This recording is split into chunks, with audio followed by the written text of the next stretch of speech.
എല്ലാവർക്കും നമസ്കാരം. ഇനി നമുക്ക് വളരെ രുചികരമായിട്ടുള്ള ഒരു വെറൈറ്റി സുഗിയൻ്റെ റെസിപ്പി നോക്കാം. സുഗിയൻ നമ്മൾ സാധാരണ ചെയ്യുന്നത് ചെറുപയറൊക്കെ വെച്ചിട്ടാണ്. നമ്മൾ ഇന്ന് ചെയ്യുന്നത് പഴം വെച്ചിട്ടുള്ളൊരു സുഗിയനാണ്. അപ്പോൾ അതെങ്ങനെയാണെന്ന് നോക്കാം.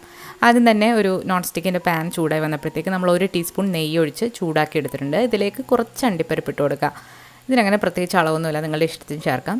അതുപോലെ കുറച്ച് കറുത്ത മുന്തിരിയും കൂടെ ചേർത്ത് കൊടുക്കുന്നുണ്ട്. കറുത്ത മുന്തിരിയോ മഞ്ഞ മുന്തിരിയോ ഏത് വേണമെങ്കിലും എടുക്കാം. ഇനി ഇതിലേക്ക് നമ്മളൊരു 1/2 കപ്പ് തേങ്ങ ചിരകിയതാണ് ചേർക്കുന്നത്. ഫ്രഷ് ആയിട്ടുള്ള തേങ്ങയോ അല്ലാന്നുണ്ടെങ്കിൽ ഡെസിക്കേറ്റഡ് കോക്കനട്ടോ നിങ്ങൾക്ക് എടുക്കാവുന്നതാണ്. അപ്പോൾ തേങ്ങയുടെ വെള്ളമായി മാറുന്നവരെ നന്നായിട്ടൊന്ന് വഴറ്റിയെടുക്കാം. ഇനി ഇതിലേക്ക് നമ്മൾ മധുരത്തിന് ആവശ്യമായിട്ടുള്ള പഞ്ചസാരയാണ് ചേർക്കുന്നത്. പഞ്ചസാര നിങ്ങൾക്ക് 2-3 ടേബിൾ സ്പൂൺ ചേർക്കാം, പഴത്തിൻ്റെ മധുരം അനുസരിച്ചിട്ട്. പഞ്ചസാര ചേർത്തിട്ട് നന്നായിട്ടൊന്ന് മിക്സാക്കി എടുക്കാം. ഇതിലേക്ക് നല്ലൊരു മണം കിട്ടാനായിട്ട് കുറച്ച് ഏലക്കാപ്പൊടി ചേർക്കാം. ഇതിലേക്ക് നമ്മളൊരു ഏത്തപ്പഴമാണ് ചേർക്കുന്നത്. ഇത് പുഴുങ്ങിയതിന് ശേഷം തൊലി കളഞ്ഞ് അതുപോലെ അതിൻ്റെ നടുക്കുള്ള അരിയും കൂടെ കളഞ്ഞിട്ട് നന്നായിട്ട് ഉടച്ചു വെച്ചിട്ടുള്ളതാണ്. ഇത് ഉടച്ചു വെച്ചിട്ട് കുറച്ച് നേരം ആയതുകൊണ്ട് കുറച്ച് ഹാർഡായിട്ടുണ്ട്. അപ്പോൾ അത് ചൂടായി കഴിയുമ്പോഴത്തേക്ക് നന്നായിട്ട് ഇത് സോഫ്റ്റായി കിട്ടും. അപ്പോൾ നന്നായിട്ട് നമ്മൾ വഴറ്റിയെടുത്തിട്ടുണ്ട്. പിന്നെ ഇത് തണുത്തതിന് ശേഷം കൈവച്ചിട്ട് നന്നായിട്ട് മിക്സാക്കി എടുത്തിട്ട് ചെറിയ ചെറിയ ഉരുളകളാക്കുക. അപ്പോൾ എത്ര വലിപ്പത്തിലാണോ നിങ്ങൾക്ക് സുഗിയൻ വേണ്ടത് അതിനനുസരിച്ചിട്ടുള്ള ഉരുളകളാക്കി നമുക്ക് ആദ്യം തന്നെ ഒന്ന് മാറ്റി വെക്കാം. ഒരുപാട് പഴുത്ത ഏത്തപ്പഴമാണ് ഇതുപോലെ ഉരുട്ടാൻ പറ്റുന്നില്ല എന്നുണ്ടെങ്കിൽ നിങ്ങൾ വഴറ്റുന്ന സമയത്ത് ഒരു 2 ടീസ്പൂൺ വറുത്ത അരിപ്പൊടിയും കൂടി ചേർത്താൽ മതി, നന്നായിട്ട് ഇത് ഉരുട്ടാൻ പറ്റും.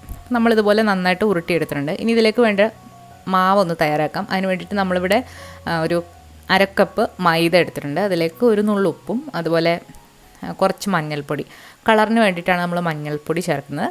പിന്നെ കുറച്ച് വെള്ളം കൂടെ ഒഴിച്ചിട്ട് ഇതൊരു കട്ടി മാവാക്കി എടുക്കാം. ഇതിൽ മുക്കി പൊരിക്കാൻ പറ്റുന്ന രീതിയിലുള്ളൊരു മാവാക്കി എടുക്കാം. ഇതിൽ നമ്മൾ ബേക്കിംഗ് സോഡ ഒന്നും ചേർക്കുന്നില്ല. നിങ്ങൾക്ക് വേണമെന്നുണ്ടെങ്കിൽ നല്ലൊരു ക്രിസ്പിനെസ് കിട്ടാൻ വേണ്ടിയിട്ട് 2 ടീസ്പൂൺ വറുത്ത അരിപ്പൊടി ചേർത്ത് കൊടുക്കാവുന്നതാണ്. ചേർത്ത് കൊടുത്തില്ലെങ്കിലും കുഴപ്പമൊന്നുമില്ല. നമ്മളിതുപോലൊരു മാവാക്കി എടുത്തിട്ടുണ്ട്. ഇനി നമ്മൾ ഓരോ ഉരുളകളും ഇതിലേക്ക് ഇട്ടതിന് ശേഷം എണ്ണയിൽ നന്നായിട്ട് വറുത്ത് വരാം. വളരെ പെട്ടെന്ന് തയ്യാറാക്കാൻ പറ്റുന്നൊരു സുഗിയൻ ആണിത്. ചെറുപയറൊക്കെ ആണെങ്കിൽ കുറച്ചുകൂടെ ജോലിപ്പാടാണ്. അപ്പോൾ ഇതൊരു വളരെ ഈസി ആയിട്ടുള്ള രീതിയാണ്, കുട്ടികൾക്ക് എന്തായാലും ഇഷ്ടപ്പെടും.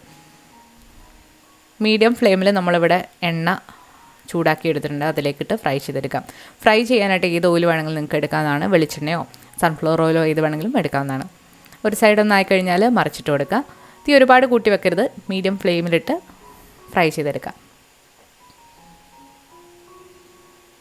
അപ്പോൾ എല്ലാം നല്ലതായിട്ട് ഫ്രൈ ആയതിനു ശേഷം നമുക്കിത് കോരി മാറ്റാം.